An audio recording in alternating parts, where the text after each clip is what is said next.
okay, I'm going to give him a little credit. If there's one position that anyone who ever watched me play, when I played the sport, it was center back, was where I was not belonging. As a Barca fan, I'd rather have Dan Hilton at center back for free than Lenglet on 16 million playing there.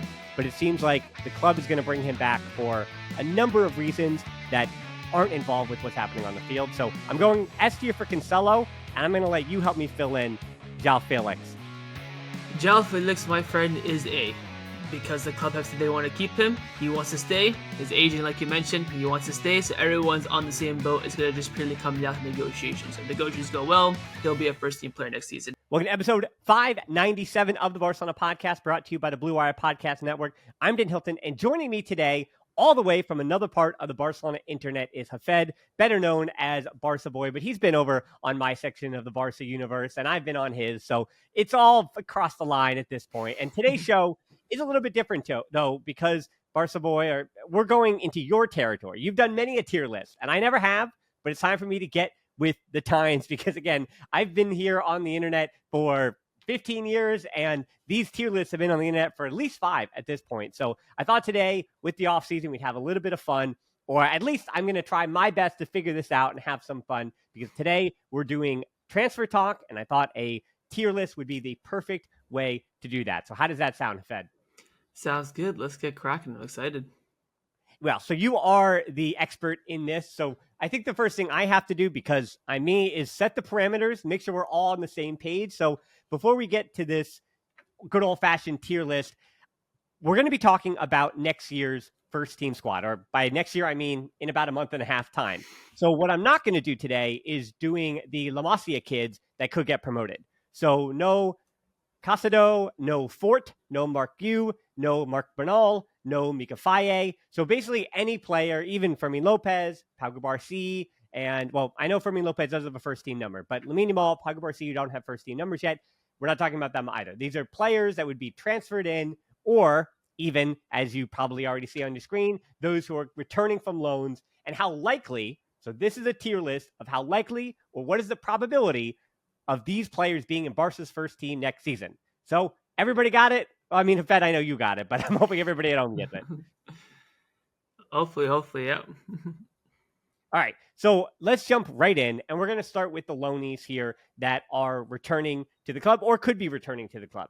So we begin with, I mean, probably the hardest one of the whole bunch here, and it's Ansu Fati, who has a rumored loan to Sevilla, where you remember he began his academy career. That's where his family had moved to. So Sevilla, that has been the reported destination. But they, because they have their own financial issues, cannot afford his wages, which is a bit higher, between 10 and 13, depending on which sources you find. So he doesn't really fit in their wage bill. So they would need to have somebody else, that being Barcelona, pay between 60 or 70% of his wages, which is a whole lot to send a player out on the road. For Brighton last season, he had 30 appearances, 4 goals, 1 assist, just over 1,000 minutes, and really only that one, we'll say, mini substantial injury right there that kept him out. But largely, he was about 60 to 70% healthy and not really utilized in the latter part of the season, as Brighton was looking to find their place for next season in the Premier League table. So Ansu Fati, instead of me giving you what I think first, Fed, I want to hear it from you. Where do you kick off our tier list by putting Ansu Fati for next season? I don't know if you know this, Dan, but I'm a massive Ansu Fati admirer. I have a lot of stocks invested in him. I still have them, haven't cashed out yet. I feel like every person I bring on, maybe it's that, people I bring on seem to value Ansu in a certain way. But yeah, usually most of my guests, alongside myself, do believe in Ansu. Yeah, so if I'm taking off the bias hat or being a bit realistic here, I would put Ansu Fati in C. I think he's basically out. The club are planning to get rid of him. They don't have him in the plans for the squad next season. And again, you look at the forward options we do have. You have Ferran Torres, you have Lamine Yamal, you have Rafinha, you have João Felix, who the club want to keep. They want to look at a left winger signing as well. So it'll be difficult for him. The only reason why I put him in C is that if he can just get on that plane to America and somehow, some way impress Flick, things could change. Again, you have to remember that once preseason starts in just a month's time, a lot of the first-team players won't be here because they need their extra vacation due to Copa and Euros. I think right now we're projected to only have like 6 first-team players for the first day of preseason. So if he's there, spotlight's on him, can somewhat impress, then things can happen. In terms of where he'll go with exit, I think for me the best move is Sevilla, especially on loan, especially with Garcia Pimienta being the new manager, with Ansu Fati having 2 years left on his deal. The club do have enough wiggle room to maybe loan him. I think the club still want to plan to sell him if an offer comes in. I've heard from sources that Porto could be interested. There's been some weird talks about Bayern Leverkusen, which is another player that we'll talk about later on, but I think those are just wide of the mark. But I think Ansu Fati, a lot of it comes down to his determination himself, him, sticking really strong to hopefully get on that plane to America. But if he doesn't, then I think, there's not a chance he stays, especially with the overbooking that we kind of have in the attack. But if things go his way from, Felix's future to impressing Flick, that's why I put him in C, that things could potentially change. I think most likely he won't be involved in the first team next season. Yeah, I agree. But at his wages, I think he might still be a part of the Barcelona universe. So I do see a loan possible again for a club that could afford him.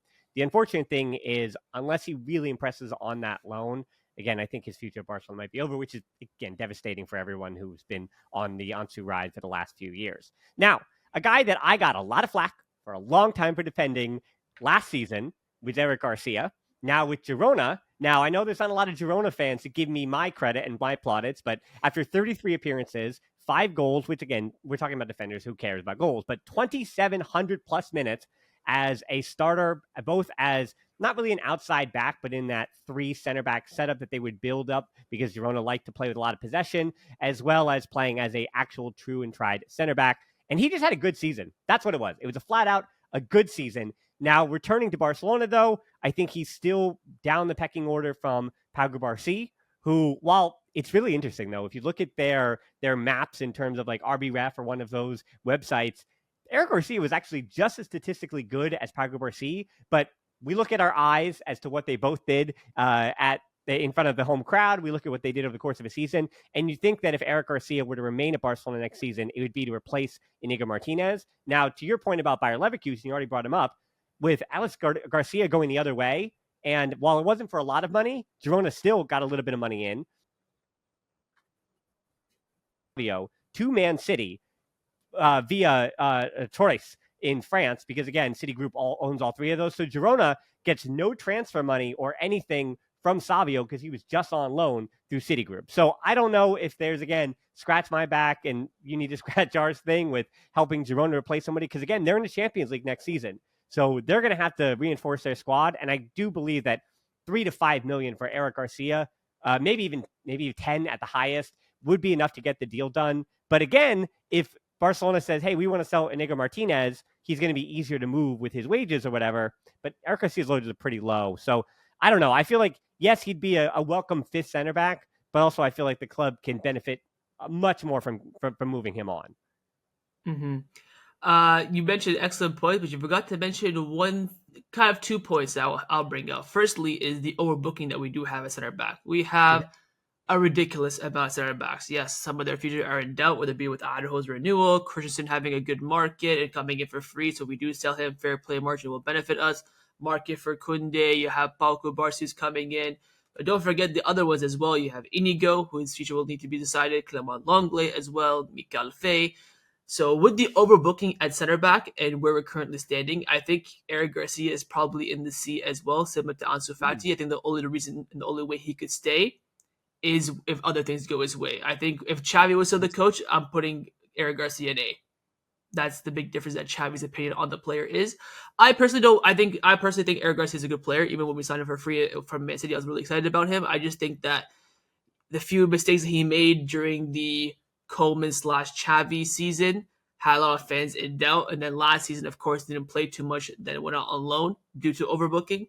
But one thing that we have to remember is that Eric Garcia is right-footed. And you already have Arujo, who's right-footed. You have Kunde, who's right-footed. Christensen, who's right-footed. There needs to be somewhat of a left-footed player in that squad to give Flick that kind of dynamism that he wants to be able to play out from the back, to have that balance, to have that option there. Of course, we've had great center-back partnerships, both right-footed like PK and Mascherano, where it does work. But you've noticed in the games where Inigo plays this season how we're way more fluid we are in transition and progression with the ball as well. So just having that option, I think, is important. The only 2 left-footed defenders that we have in the club, center-back-wise, I forgot to mention, by the way, Barca Barca is also right-footed.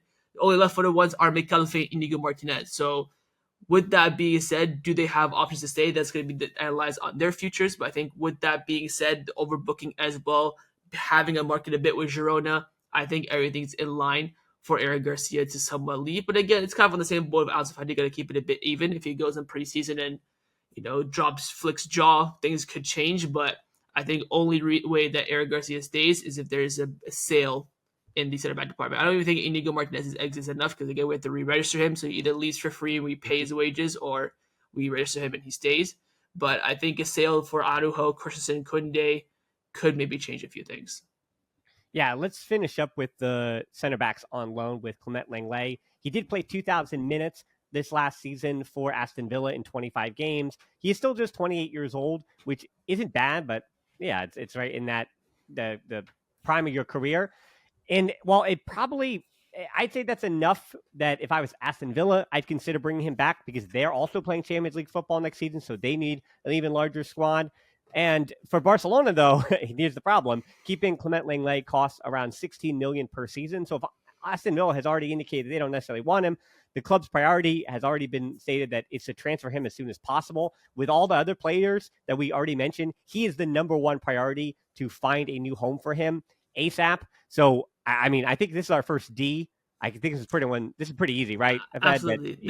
There's a better chance of you and I playing for center back at Barcelona next season than Clement Lenglet.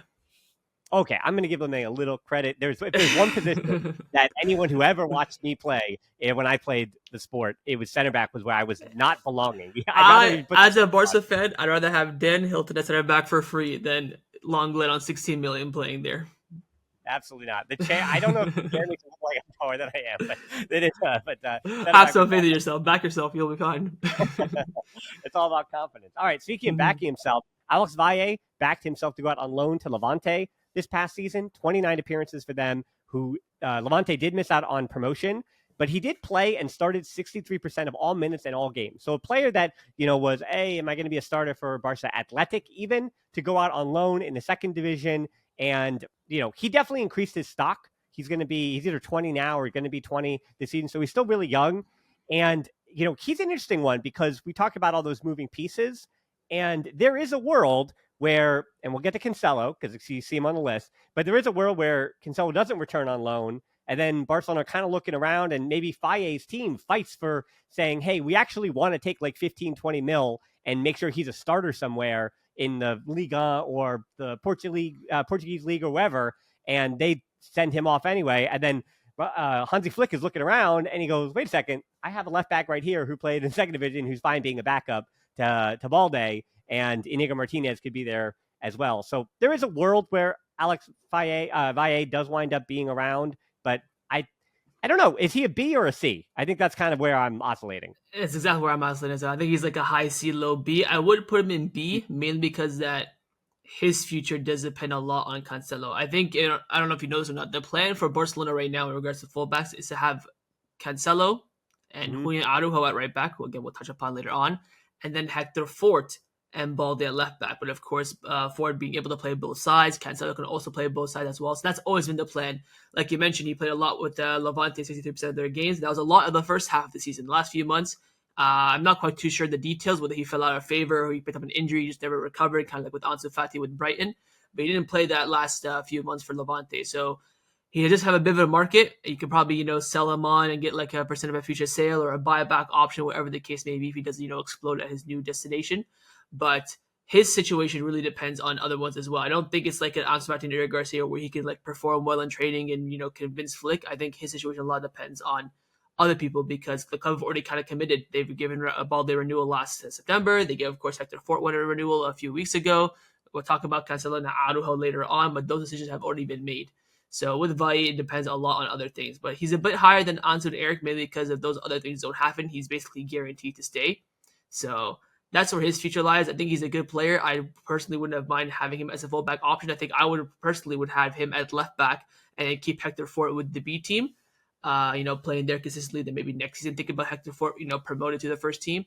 But the club have made their choice. I think Hector Fort has done enough this season to really impress us. Again, on both sides as well, which is very difficult to find a fullback that can do that at the highest level. So I think Valle is, I would say, pretty much out the exit door, but could stay if things change his way.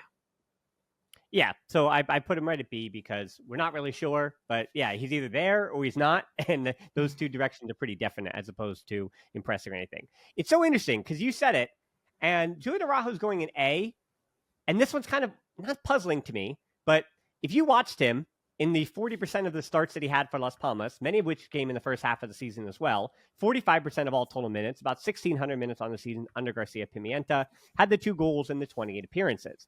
Now, with all of that said, you would wonder, so Barcelona wants a player that wasn't, by the end of the season, the consummate starter at Las Palmas. He had his issues. Defensively, he acclimated well to Spain. I think he really fits in the Liga. Would be fine as a La Liga rotation piece.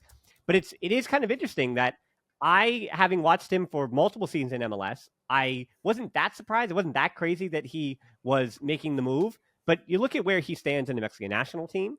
You look at where he stood for Las Palmas by the end of the season. And I'm interested in the idea of the club kind of saying, hey, we actually do believe in this guy. We saw something when we brought him over from the U.S. We sent him out to Las Palmas, which is, I thought, a really good loan. And I don't know. I would consider that loan to Las Palmas like a 65% success. I think he got acclimated to a new place. It wasn't a new language, though, by the way. Like the language wasn't something he had to learn or anything like that. So he could jump right in. So I don't know. I put him as an A because that's what the club is telling me to do. Mm-hmm. But I'm not fully prepared to say that I could see him around by the end of next season. I could see him leaving on loan in January if things really go sour. For sure. That kind of happens a lot with players who are in the a backup role where they don't play too much. That kind of makes some noise in January and everyone loses their minds. But with Araujo, you're 100% correct. He's definitely an A. I think the only way he leaves is if an offer comes in. Someone, let's say, for example, a Brighton bids 20-30 million for Araujo. That will tempt Barcelona. Apart from that, I think he's staying. I think his low, I would agree with you. I would say 65-70% as well. It did drop off a little bit. Keep in mind, though, that 3-month period, not only did he have an injury, but he had that red card as well. And that red card, I think he was given like a 3 or 4 match ban. And with Las Palmas only playing once a week, I think at that time with the Copa del Rey, them being eliminated very early, they played like 2 La Liga games in a month. That's why there was kind of a bit of a break in his appearances. But very, very impressive. I remember watching the game at the Santiago Bernabeu where he played. He's absolutely fantastic. I think, again, with Barcelona making that investment in him, not last January, but the January before that as well, deadline day as a replacement for Hector Bellerin. I think there is that bit of incentive there as well, but also he's a mature, he's an international. I think you want to have someone as well. You don't want to just always have versatile players in every position. You got to have someone a bit natural. I think Araujo does provide that as well. I'm very excited to see how he does in preseason. And also, it just gives me more confidence going to next season that we have a decent option in that position. Because the plan was always when we brought Araujo in January, play with Barca Athletic, then we'll see how things go. And this is just yet another, testament to the work of Mateo Alemán and Jordi Cruyff, finding him a good loan with a good coach and a good team that adapts to him, where he can go in and become the starter in a few weeks' time if he just proves himself and trains well. I think the loan not only being a success, but even this entire transfer could be. It's a really, really tidy player. And I think definitely one that could be a huge asset for next season. But of course, I wouldn't say he's 100% guaranteed, even though probably no one's going to make an offer for Araujo in excess of what the club would, accept to sell him. I think anywhere upwards of 12 million will get the club, thinking, moving, negotiating, and stuff like that. Don't think anyone will be doing that. So that's why I would say he's basically going to be in the first team. But just for that reason, we'll keep in A. Well, I've got to go with the last 2 loanees now in the opposite direction. I think we have 2 Ds to wrap this up for 2 very different reasons, too. Serginho Dest, unfortunately, PSV, they were going to buy him, and they still might, but he's probably out until at least January with an ACL injury, which does really stink for him because, again, I rooted for him when he was at Ajax and he decided to play for the U.S. I was always excited about him. A lot of sauces, as I always say every time I watch him. Really an exciting player who, I don't know. Sometimes I enjoy the volatile guys, and he is a volatile player. He seems to have, when he showed up in the Bulls jersey to Messi's final press conference. Oh my God. It's Could not believe my eyes when I saw that. It's all about the vibes. Sometimes I just gotta love the vibe, guys. Harkens back to Riquelme back in the day. So for him, 37 appearances with PSV before he went down, 2 goals, 7 assists, 3,100 minutes. Just a fantastic A+. Probably, I mean, I would argue Eric Garcia was the best loan that Barcelona had this season. And Serginho Dest, easily number 2. I think those are even 1A and 1B, and then the rest are somewhere else in there. So I think he is a D because either PSV are going to take a chance on him or he's out until at least January anyway, and then someone is likely going to go for him in January because he proved that he could play at a certain level for a Champions League caliber club in PSV. On the other side of the spectrum in the Ds is Pablo Torre, who, while he did make 29 appearances, had 1 goal, 2 assists, just 802 minutes with Girona. He started 11% of all their games in the Liga, and he played just 20% of all minutes. And it's interesting because that loan felt good when it was signed. But because Girona had this unprecedented success, they could not take a chance to get him better. So I would say for next season, it's a D because he has to go out on loan again. But I don't think the club is going to completely cut bait with him. I'm not saying his time at Barcelona is over. I'm saying is like they have to get him playing time now. And I don't know where that's going to be, but I think it should probably still be in the league in the first division somewhere. But hopefully they find someone that's not going to be relegated, that's just going to look for experienced players come January, and a team that it won't be a surprise contender to make a Champions League spot where they decide to not play him at all because he's just a bit too inexperienced for what they're going for. So I'm going to go with a D for him as well, but just, again, for an entirely different reason. Yeah.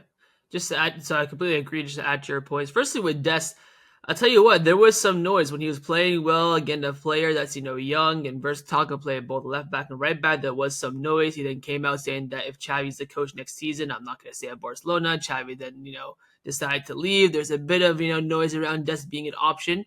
But I think the club are always going to cut ties with him. I think once again, that season where Eric Garcia had his mistakes, that Coleman Xavi season, Dest was on that same boat. I remember him playing in his first Clasico in October 2020, and he dropped my jaw. I could not believe how good he was, and I was so excited for the future of it. Again, bringing an American to Barcelona is a rarity as well. But in the end, it hasn't worked out for him. I think his loan at PSV was, again, 100% successful. But the ACL has held him back. I think Barcelona is just going to let him go to PSV in some regards because they cannot, bear his wages for the 8 months he's going to be out injured with that ACL. That we were about to get. What sucks that we were gonna get the 10 million for him, and then now with this ACL, both Barcelona and PSV have to do a bit of leeway because, of course, PSV are taking a risk if he comes back and he's not the same from his ACL, which again happens with some players. They're taking a massive investment, and then same thing from the Barcelona perspective as well. So he's definitely a D, and Pablo Torre as well. I think again mainly a D for the overstock and overbooking in the midfield. I think again the reason why we will not sell him is because of the big investment we made. Keep in mind during that economic lever summer, we spent 20 million on Pablo Torre from Racing Santander. He was supposed to be the next, best thing in the midfield. We now, of course, in the emergence of, Marco Bernal and Fermin Lopez and Unai Hernandez and Gilly Fernandez, and now you're always thinking this is why you don't spend too much on talents. I think McAllister is a perfect example. A little bit of the money, you see how it is, but spending 20 million on Torre then at the time was good because we didn't have these midfielders coming through. So they're going, okay, young, promising midfielder. But now since we do have these midfielders coming through, it's now changed. I think Barcelona will either loan him or sell him. But if they do sell him, they will try to retain part of his future, present a future sale, buyback option. Because again, the big investment made by Barcelona is definitely still on the table. I think he might go back to Girona as well. I think he will look for, again, maybe there's going to be so much business this summer between Barcelona and Girona. It's going to be crazy. But I see him going back to the other side of Catalan. That's an interesting shout though, because again, they're playing more competitions and they're going, if they already have them in their system, they're going to need an extended roster. Again, they just lost Alex Garcia as well. Now, he plays a little bit deeper, does Garcia, but Pablo Torre can come on and do something. All right. Now, that will end the loanees who are returning to the club, who are going to be trying to impress. Now we're going to pivot to the two Joãos, and they're kind of their own segment here. João Cancelo and João Felix, which I think, I don't know, I think we talk about them separately and together, but Cancelo, he's S tier, of course. The club wants to bring him back. Man City seems like they're fine in letting him come back. 42 appearances, 4 goals, 5 assists, 3,300 plus minutes. Whether you like him or not, whether you think he's a terrible defender, because he is, or not, and of all the magic he brings you offensively and all that he adds to the team offensively, I think he's an S tier because the club certainly, even if the club was hot and cold on him, Jorge Mendes has said, hey, can you please be hot on him? Because do you guys want to work with Lamine Yamal in the future? Do you want to, how do you want that negotiation to go? Do you want that negotiation with Guy Fernandez when he's about to turn 16? Do you want that to go smoothly? Because I think Cancelo wants to come back to Barcelona. So I think there are a few other things that allow that to be an S tier for Cancelo. Obviously you're going to have a few things to add on Cancelo, but again, for the purpose of this probability in the first team next season, I put him as an S tier, even if it is just another loan that Barcelona pays pretty much the whole thing of the loan. João Felix is the interesting one.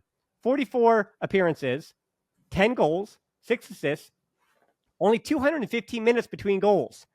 And a lot of turning the ball over in the 215 minutes between goals and 2,100 plus minutes for the season, which I said that in a way that makes it sound like a lot of minutes. But we also know from the second half of the season that he really wasn't a part of Xavi's plans, at least. And I said last week with Hansi Flick, I had watched Hansi Flick's teams, and I just don't understand how João Felix makes sense, other than the argument that was also made last week to me, which was that João Felix is capable of little moments of magic.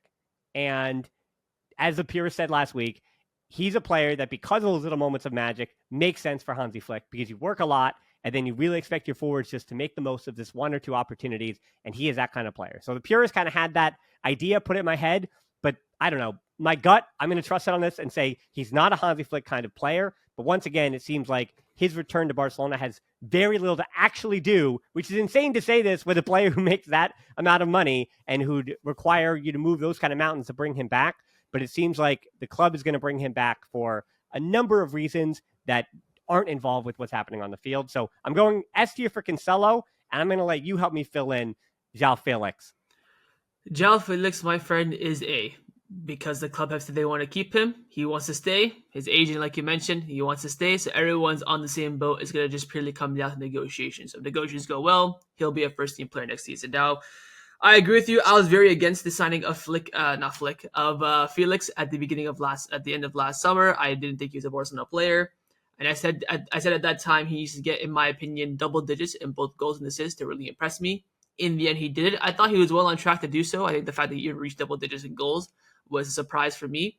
But I just don't see him as a Barcelona player, let alone a Flick player. But now we're hearing that Flick wants to keep him. He apparently wanted him when he was at Bayern Munich. And, this is the stars are aligning. I think this is mainly because Xavi didn't want him. So now all the rumors about Flick coming out saying that he wants to just kind of, putting that into retrospect. But both the futures of the Joãos just come down to Man City and Atletico Madrid respectively. If we reach an agreement with them, it's going to happen. I do hope this, we've seen this as well, that the club will not overspend and not go over the top. They'll make their offer, they take it, cool. If not, cool, we'll back out. They can go back to Man City and Atletico and do what they want. That's how I hope the Barcelona board will approach this. That's how I think they'll approach it as well. Might make a bit of a leeway, bit of a more incentive with Cancelo, but because we are lacking fullbacks without him, of course, his ability going forward. Yes, defensively he is in question, but you look at that first 8 months of the season, we never questioned his defensive work rate or attacking. He was just brilliant all around. Again, level wise and big moment wise, I understand he did have a poor last month or so to the last season. So I think the club might make a bit of an extra maybe movement for him. But with Felix, keep it plain simple. You want to do another loan, sure. I would not spend a single euro over 20 million, 30 million for him, especially when you're going to be buying him, again, like you mentioned, purely on moments. Yes, he's young. He's got a lot of room to grow. Then you have the Felix and Ansu Fati debate, which I've been having a lot of recently. Who would you rather back, especially with money and age and potential being key factors as well. So that's why I kind of put Ansu Fati there in C as well. If Felix deal falls through, maybe Ansu can come back into the team. That's just me being purely biased towards Ansu, but their deals depend and their futures depend on Atletico and Man City. They say yes, they're going to stay 100%. If they say no, make negotiations hard, things might change. Yeah, so I think that does the Joãos, and the players we've already talked about have already been in the Barcelona universe in some way. So now I think this is the fun part of the show, right? I think we're getting into the fun part here, where we're going to talk about the potential transfers. So this is basically all the players or a bunch of the players. I feel like you and I talked about this for the last few days. We tried to get everybody who's been in the orbit, or there's been a serious rumor or two about in the last maybe even 3 to 4 months. And that's what we're bringing in here. So regardless of the new piece of news that you see today, or whatever it is, by the time we record this and have it in your ears, or you can see it on YouTube, which I ask at this point, subscribe if you're not on YouTube already, by the way. This is the moment before we get into the fun part, so you can see more of this stuff. Because if I get good at this tier list, maybe I'll continue to do more of these, including with the La Masia players or something, which hint might be happening in the coming weeks once the Barca Athletic team is done with their campaign, because now they've got Cordoba in the promotion finals to get to the second division. Okay, so we're also going to try to pick up the pace a little bit here, because a lot of these players, obviously you look at the whole list, maybe one or two of them are going to be at Barcelona come August. That's what we're talking about. So as much as I would love to put most of them in A or S tier, because again, the reason why they're linked with Barcelona is because they're good players, but that's not going to be the case. And I think you and I are going to disagree, but I'll try to be a little judicious with going back and forth.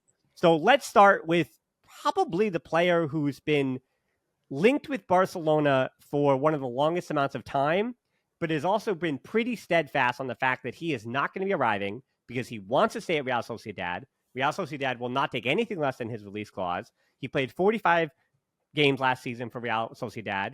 He had 4 goals, 1 assist, 3,700 plus minutes. So he was their guy as their pivot. It's Martin Zubimendi. And I would love to put him as an S tier, as a player that I would love to have at Barcelona, but I just can't imagine him arriving this summer. And you disagree a little bit on that. But yeah, I mean, obviously S tier is not where he belongs. But where does he belong in terms of probability of being with the first team, not how excited you would be to have him in the first team? I would say he's very, very low C tier. I think, especially with Flick coming in. I think if Xavi's the coach, different story. I think if Xavi's here, it's an A or an S. But with Flick now, there's been this different narrative, different approach to how Barcelona want to line up next season in a double pivot, where a natural 6 is not so much needed, especially for that price and how much it would cost Barcelona to pay the full release clause immediately to Real Sociedad. So that's the reason why Zubimendi is going to be there. I think, like you mentioned, player-wise, he's up there in S. The way how I want to see Barcelona play, he's the ideal player. If I can make any dream signing for the team that I want to build, he will be the first one on that list. But now the perspective has kind of changed now with a new coach coming in, new philosophy. So that's why his name has really dropped out the pecking order. The reason why it's not in D is for me personally, if that narrative changes. Maybe, preseason happens, like, okay, let's button this double pivot and let's go back to what, the Barcelona players grew up on, what they're used to in terms of system, then he might become an option. But I think it's, basically not going to essentially not going to happen this summer. All right. Well, Nico Williams, I am plopping him, believe it or not, I'm plopping him in A because he has a 58 million euro release clause. He made 37 appearances. He had 8 goals, 17 assists, 342 minutes between goals, and around 2,700 minutes. And he had some comments yesterday that I think moved him from B tier to A tier to me, which is that really? he's focus on his future after the Euros. And watching him in the Euros with Fermin and with Lamine Yamal and Athletic Club, as much as obviously he'd want to continue to play with his brother, but he has been willing to play for Spain when his brother plays for Ghana. So there are times when the two of them separated. Obviously, they're good friends. They love each other dearly, but they're also a bunch of years apart. And Nico Williams, we've already seen he has the higher ceiling as a player. Barcelona need a left winger. It's something that Hansi Flick is likely going to prioritize, a winger that can do exactly what he does. He knows the Spanish league. He just seems like the perfect fit. And I would argue that next season would be the time for him. But I think if Barcelona does get back to a 1-to-1, he is going to be one of the very first players that Barcelona is going to go after. And 58 million for that release clause, I think they're going to try to get this one done. So I think at this moment, he is one of the top 2 transfer targets for the club. He's one of the top 2 players I think fans would be excited about. Again, for me, I put him in S tier is what I would like to see for next season. So I'm putting him in lower A tier because, yes, the club might have to settle if they don't get the 1-to-1, which we'll talk about at the end of this whole show. But if they don't get the 1-to-1, yes, it's just João Felix and they try to figure it out. But if they can transfer anybody on that left wing into the club, and I guess money doesn't matter in this case, it's Nico Williams. You hit the nail there on the head in one of your last few points. It's the player that the fans want. I have not seen one Kool-Aid say they don't want Nico Williams. For me, I don't know if you've seen this, but in December, I was really high on Nico Williams. Oh, get him in because his contract was running out. He would have been a free agent this summer. I'm like, oh, just go and make a move. It's quite clear he was not going to leave his boyhood club for free. So once he renewed, I'm thinking, yeah, don't even bother for him. If he didn't want to commit or anything when he was free, why would he commit now? But I pay the full release clause. This man is sensational. He's exactly what we need. Yes, he's a bit young, so there's still some room to grow. I wouldn't say he's the perfect 10 out of 10, but he's damn near a 9.5. You get the connection with already half the squad, knows the league, knows the language, no integration period needed, quick, fantastic dribbler, can finish, can get in behind. You cannot get more perfect of a target than Nico is for Barcelona. I think the only way this doesn't happen is if Barcelona don't pay up. That's how I see it. But like you mentioned, the interview yesterday, him talking about not only about his future, but also mentioned that, oh, when the Barcelona players joke about him joining Barcelona, he says, not too much, but I like it. So he's throwing out all the right words, right signals, and this is basically your Lewandowski signing from 2022. The signing that you think that, oh, that gets not only the fans excited, but gets excitement for the next season. Oh, Barca's gonna be back. Oh, well, all this mumbo jumbo. Of course, if you're a realist like you and I, you'll go into the next season with a cool head. But this is the signing. I mean, you cannot get more perfect than that. I think the only way, if we just don't get into the one rule, this might not happen. But also it depends on the funds as well. But you cannot get more of a perfect transfer target than Nico Williams.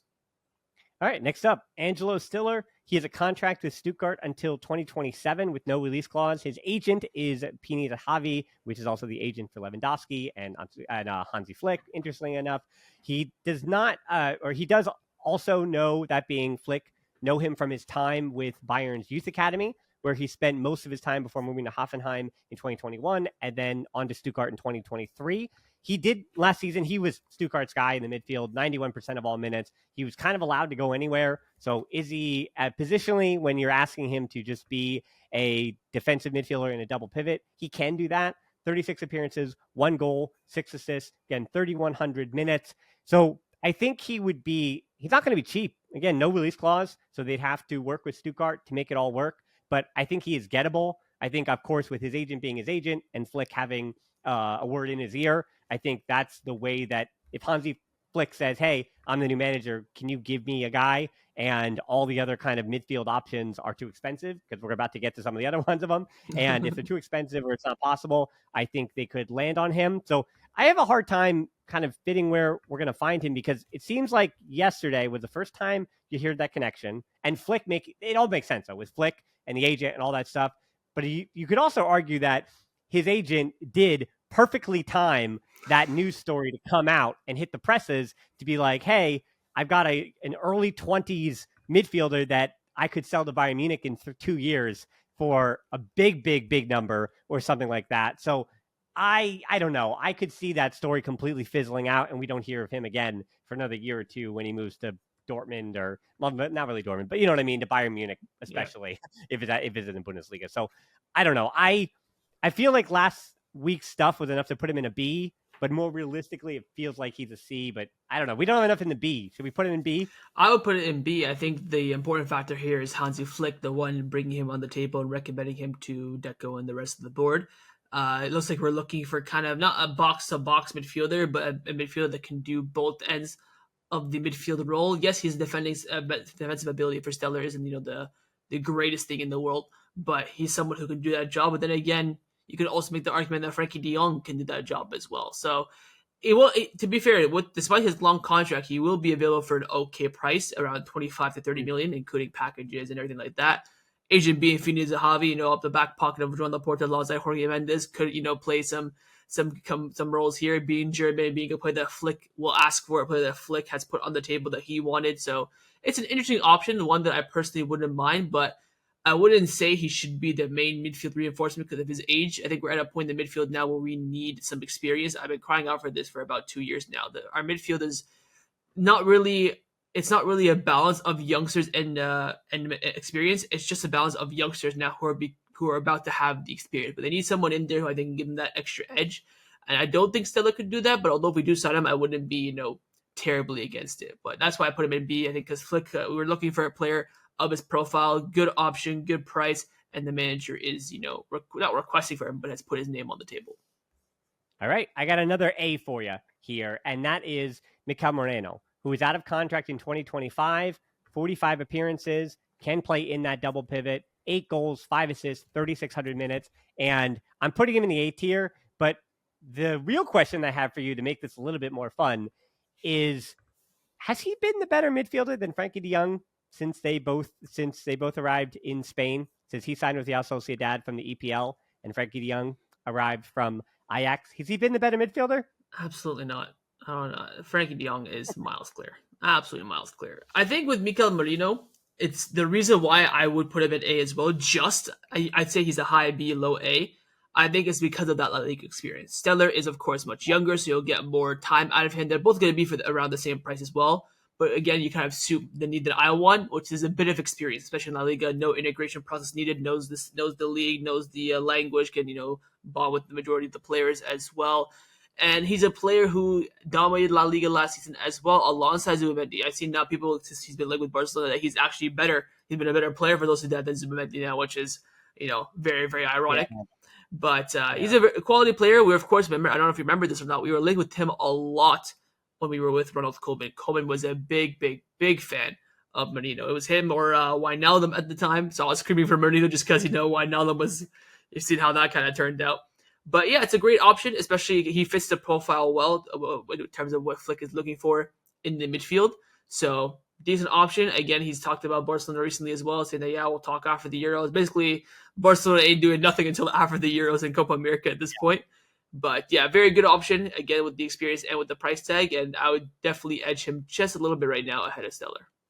yeah. I mean, we also said basically has the Euros to potentially make some phone calls and find his replacement. They're going to be in the Europa League next year, but this is kind of the moment where they would part with that kind of player. He's going to be 28 with next week or the week after. Yeah. So yeah, basically still very much in his prime. He's out of contract, so he's going to look for a 3 to 5 year deal with Barcelona, something like that for a bigger payday. Kind of his final big payday, I guess you'd say. But he also had made money before, having gone to Newcastle before their ownership group had changed, though. So he didn't get that huge Newcastle They money. get the bag, yeah. Yeah, get the full bag. So yeah, I'm putting him in today, where I just think he would be a good signing. Now, I made that mistake last season with Order Romeu, thinking that very much bringing another guy from the Liga in would be, but I think Mikel Moreno has proved, and I think he will in the Euros too. The only worry is that he does so well in the Euros, and Spain makes a huge final run that Real Sociedad try to price gouge Barcelona out of that deal. They can't really too much though. He only has 1 year left in his deal, so don't really have that much leverage. So that's true. That's true. Yeah. All right. So speaking of that same, we're kind of continuing this category, and I think we've got a few more choices here for that double pivot. And Joshua Kimmich is the next one. 43 appearances, 2 goals, 10 assists, 3,500 minutes for Bayern Munich last season. Knows Hansi Flick, and I've actually really enjoyed the discourse and the arguments about Kimmich, whether or not he's worth the price, whether or not he's the right man for the job, whether or not he's actually a better right back than he is even a center back, where he would even be playing. And the fact that he's going to be 30 next season and his age, like, are you really going to put all your eggs in that basket? Also, the fact that, I don't know, it seems like he wants a new challenge. He's upset with the Bayern Munich ownership, but also, I don't know, the guys who stay at Bayern want to stay at Bayern too, and it takes a lot to really get them out. And they also do complain. I mean, how many times has Thomas Mueller kind of threatened that he wanted to leave? And then, of course, he's a one club man. So I don't know where to put Kimmich at all. Like, if you had told me on the right report and I read the right thing that he was an S tier, that Flick really was pushing for his guy, sure. But I could also see a D tier and say that he's too expensive or it's not the right fit or whatever, and he's not going to be arriving. I would say he's very, very high up on the C tier. I think all the points you mentioned were, of course, correct. But one point you forget to mention is how he is behind the scenes. I don't know if you've watched, but since Flick was appointed, I decided to, skip through and rewatch quickly the Amazon Prime documentary of Bayern Munich after their sextuple and also Germany in the World Cup. Now, apart from Hansi Flick hating the media, another thing that you can pick up on is Kimmich's influence behind the scenes in the dressing room. He's a very, very agitated player, a very emotional player who can cause problems, can cause fights a lot as well behind the scenes, despite it all being in a professional setting. That's still something that will, unbalance the dressing room, which Xavi worked a lot on over the past 2 seasons, keeping that harmony in there, keeping, making sure that everyone's happy and as a team, that family mentality. Kimmich could be someone that not disrupts that, but can definitely cause problems in there. So that's, I think, one of the main reasons as well, alongside his price. Profile-wise, player-wise, I don't mind it. I think he's a great player. I think he kind of fits exactly what Flick wants as well. But when you factor in his age, the price, the wages as well that he's probably going to ask coming in, I think Kimmich is looking more of a better option on a free transfer next summer. But will he leave his boyhood club Bayern Munich for free? That's another question mark as well. But if he's for free next summer, I think Barcelona will be absolutely all over that, depending as well on how well or how poorly Flick does in his first season, maybe his final season as well, where things could change. But keep in mind as well, Kimmich is a player that Xavi won a lot too. So he's been around the Barcelona hemisphere circle for about, I think, a year and a half now. So if we sign him, for me, it just comes down to the price. If we sign him for 30 million, I'm like, you know what? Okay price, good player. Let's see how it goes. We spend upwards of 40 million euros on a player that's going to be for free next year, and we let Bayern Munich turn us over like they did with Lewandowski 2 summers ago. Of course, it's been worth it in the end. Things are not going to be looking too good for this Barcelona board, especially where if they spend 40 million on Kimmich instead of 55, 58 million on Nico Williams, that's where the chaos is going to come from the Barcelona perspective, from the socios and from the fans around the world, and even from the media as well. So there's more. What sucks for Kimmich is there's a lot more implications on the stuff around him than his pure ability on the pitch. But those factors have to be taken into consideration, unfortunately, for him. Well, as far as calling Bayern Munich his boyhood club, I think both Stuttgart and RB Leipzig would like a word with you.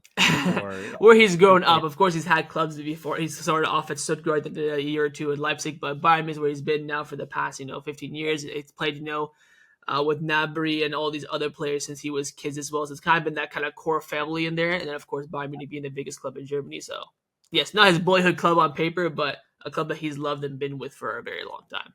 Yeah, and he will be remembered as a Bayern Munich player, no doubt about that.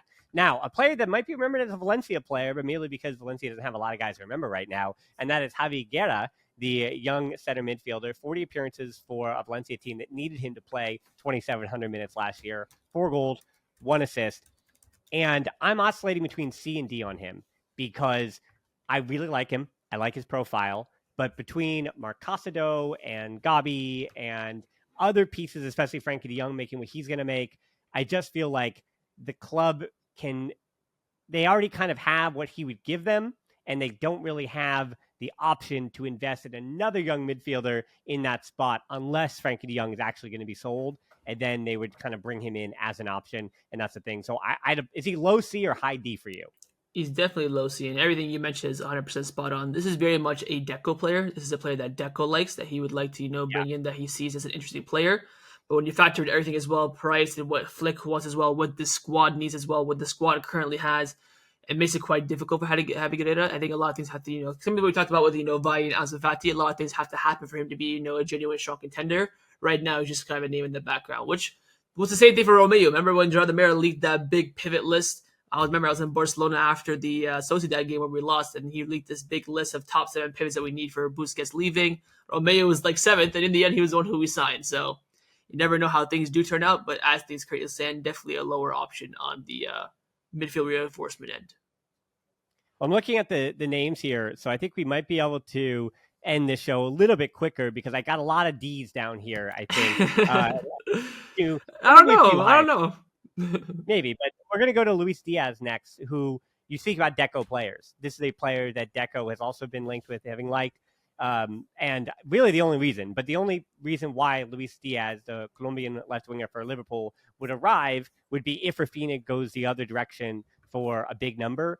But I'm confused here because it feels like maybe Luis Diaz is barely like this much better than Rafinha. We had 51 appearances last season, 13 goals, 5 assists, 3,600 minutes. So I don't know. Maybe I'll give him, he's this much better than Rafinha, but I think he's also going to be more expensive than Rafinha, and you'd have to sell Rafinha on. So there's a lot of moving parts here. And Deco liking him, I think, means that I'm going to put him low C as well because Deco likes him. So it's like if your sporting director does appreciate a player, but I think a lot of moving pieces have to happen. Also, Liverpool would then have to agree to want him to go in the opposite direction. And why would they do that in any circumstance? Because he, again, played 51 games last season. And with a new manager coming in to replace Klopp, they would certainly obviously want to try to keep some stability, especially with a player like that. So, I mean, maybe you could talk me into D here, but this feels like a low C player too. No, he's definitely C, mainly because, of course, like you mentioned, the Deco interest, but also as well his father. His father's been nonstop talking about his father being a Barca fan, that he wants to see Diaz play for Barcelona in the future. So that kind of kickstarts and kind of keeps the fire under those rumors. But again, the transfer, like you mentioned, makes no sense. I think Rafinha is better, especially for a Barcelona need. As a left winger, of course, Diaz is better because Rafinha isn't. But if you compare the two profiles, I think Rafinha is better and on better form and has had a better season than him last season. It makes no sense to sell one of your good assets unless, of course, if Rafinha's future, it's all like hypotheticals. If a big offer comes in, sure, yeah, we'll talk. But until that offer comes in, he's going to be a Barcelona player next season. And switching him or selling him and using that revenue to buy Luis Diaz makes no sense. When the only reason why Luis Diaz could be, if you compare him to Nico Williams, Luis Diaz only beats him in one thing, and that's experience. But I will sacrifice the experience for a younger age, better speed, better integration, better dribbler, better on the ball. I mean, it's a no-brainer. And also, Nico Williams is going to be cheaper as well. So if Deco goes out there and gets Luis Diaz, unless Luis Diaz turns into prime Neymar, he's going to have some serious questions to answer. So that's why I put that in the low C.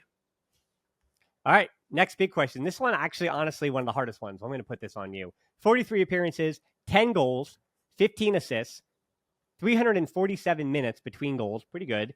3,400 plus total minutes for RB Leipzig on loan from PSG. This is a fun report that came out about Xavi Simons. The club now feels like a loan would be complicated because there are many other clubs involved on a loan operation that they wanted to keep a secret. They wanted to keep a player who is from their academy, who plays for PSG, who played for RB Leipzig. Like it's some kind of like he's a secret player. Like Mika Faye, that was a secret operation. That was a second division in Croatia. Let's bring this kid in. We scouted him and found him. Xavi Simons has not been a secret to anyone since he was 12 years old. Like if anything, he's one of the least secretive players as far as the international football consciousness. And anyone who would have played, I never did, but who played Football Manager even 6-7 years ago. So I don't know to call that a secret. I think that's a little silly a report, but it seems like if the loan, not to say it wasn't always agree with, but it seems like they have to jump through a lot of hoops, but it's also one of those situations where if PSG doesn't want him, it seems like they're not really sold on what they're going to do with that Mbappe money either. And with that report about Vini Jr. coming out a few hours ago, which is pretty funny to see. But yeah, for Xavi Simons, if PSG doesn't want him, I mean, what's not up to him to say, hey, maybe I do want to look at returning to Barcelona. I have some unfinished business there. So I don't know. To me, I feel like B is a really fair spot because there's still a lot of feels like twists and turns in this. And with the Euros and him going there, obviously PSG could decide after the Euros they want him. But I said, I think the player does have a bit of power in where his next season is going to lie.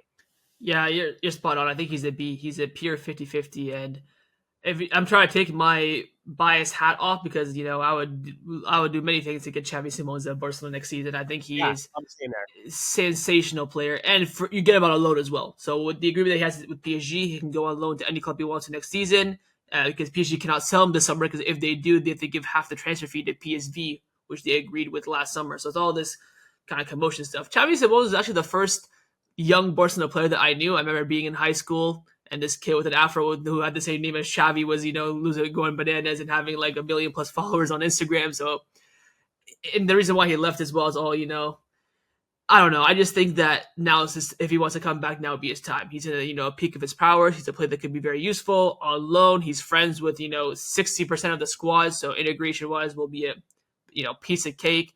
I think right now it's 50-50. We heard reports that Hansi Flick has not really had a say-so far. So if he does well at the Euros, things might come back. And I think with the secret operation part, it was more to do with the fact that he had that loan clause where he can decide where he goes and stuff like that. But kind of all blew out the water since the Barcelona reports came out, and now everyone knows that a player like Xavi Simons is available on a simple loan, which is crazy market opportunity. Yeah. All right. So let's go to a player that was linked in this past few days, and that is Jeremy Frimpong, who I'm going to put. And let's actually couple him with Florian Wirtz, because I think they're actually a little bit together. Now, Frimpong is more likely, but Frimpong, who everyone thinks he's a right back, but at this point, he's a right winger. 47 appearances for Bayer Leverkusen, 14 goals, 12 assists. I mean, Barcelona would love if their wingers had scored 14 goals and 12 assists. 241 minutes between goals, 3,300 minutes on the season for Bayer Leverkusen as they won the Bundesliga. And then Florian Wirtz, the club is looking at him for 2025 when they're more financially active. Deco has been in his agent's ear, and it's funny that Real Madrid will pop up as being linked to him as well. But it seems like Barcelona have always been the big Spanish club to have the inside track on him. So yeah, it's interesting to kind of see those two linked with Barcelona. But for Wirtz as well, having come back from the ACL injury now 2 years ago, 49 appearances, 18 goals, 20 assists. 194 minutes between goals, 3,400 plus minutes. Awesome for him. Really good to see a young player like him flourishing. I mean, he would be 140 million this season, 150 million or something this season. So obviously he's a F or a D minus for this season. And Frimpong is, I'm going to put him as a D as well, because there's no way that Leverkusen is parting with those two names. But it is always fun in the transfer season to see Barcelona linked with players that are obviously playing for a good team and all that stuff, and you know where they're trying to have their conversations. Yeah. I think with Verts next summer, it'll be interesting to see how things take shape, especially how Barcelona's midfield will look like compared to Real Madrid's as well. We do have the edge that he is a Barca fan. And Madrid's midfield is ridiculously stocked at this point. I don't know, why they want to add Florian Verts on top of that, unless some big exits are expected.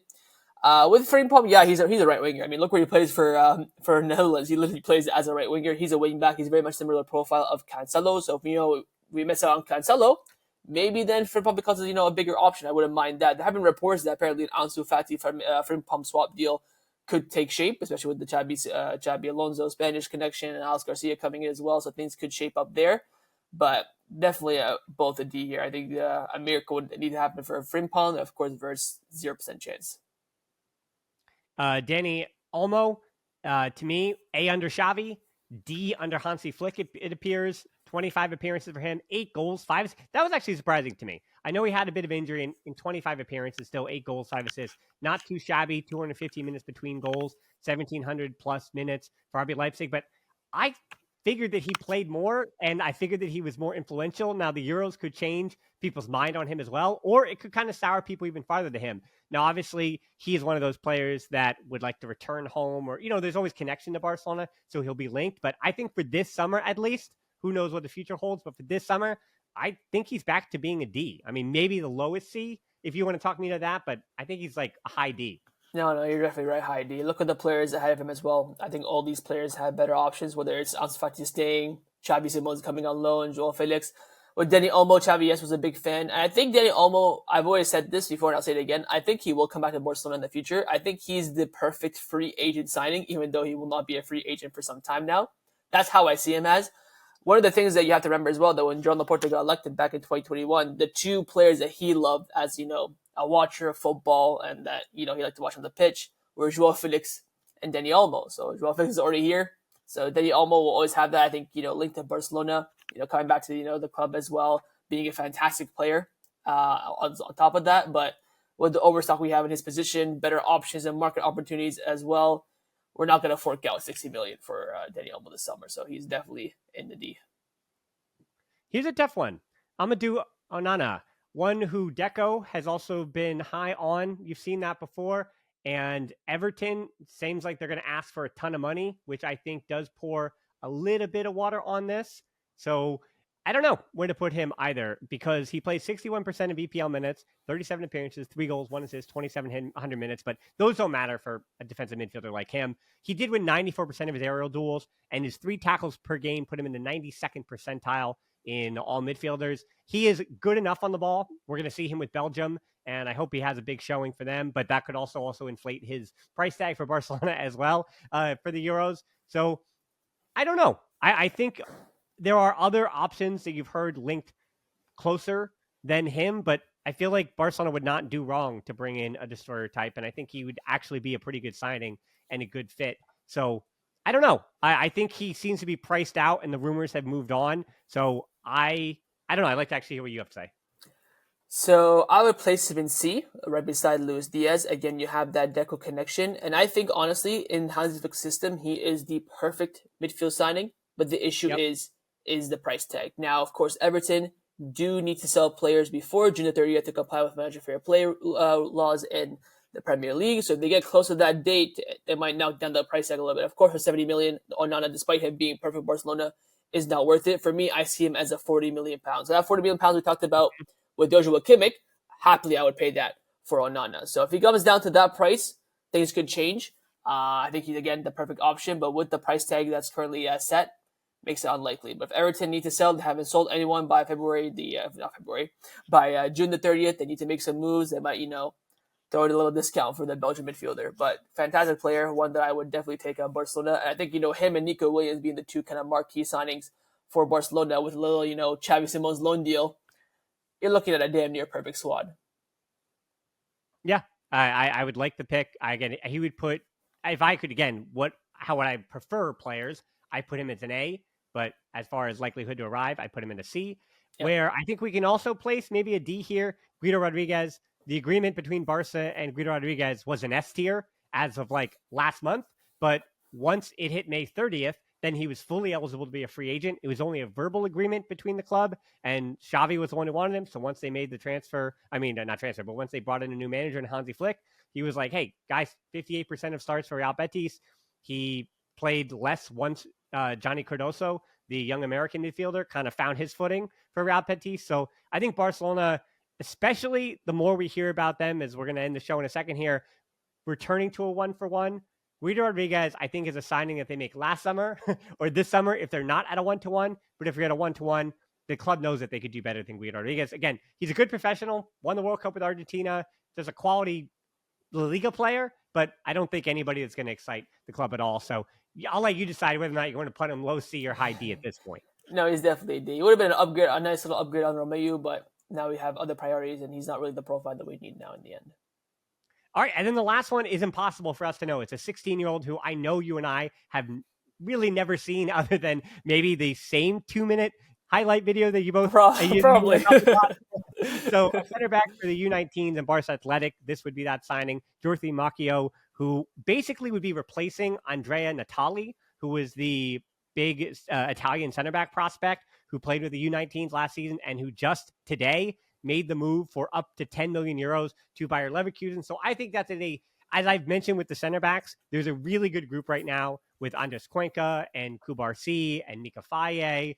There's just enough center backs that Barcelona could, they were going to have to part with one of the high profile ones. So they wound up being Natali, whose family kind of pushed to leave for Leverkusen, where you'd think that them being in the Champions League are going to need a bigger squad. Well, they were last year, but I mean, also wanting to contend in Bundesliga again and to defend their title. So they're bringing along a 16-year-old in Natali turning 17 this season.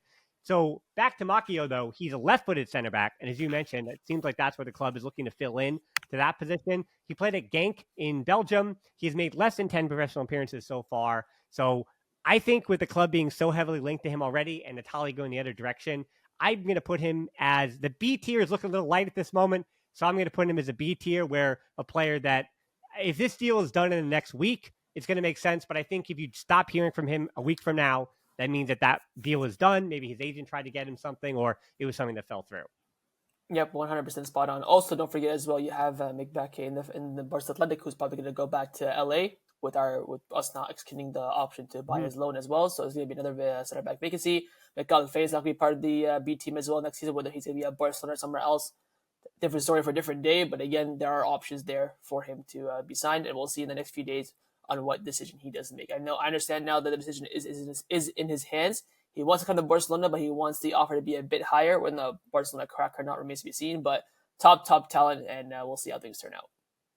Well, the last thing we have to do here, because we've now gone over an hour, we've given everybody everything they have to, because all of this is completely irrelevant if Barcelona can't figure out the 1-to-1 and get things right. So the positive or the good news from the last few days is that it seems like the Nike announcement, for all the consternation of that for the last few months, it seems like that will be announced in the next few days, and the details are as such. They will receive a renewal bonus of more than 100 million euros.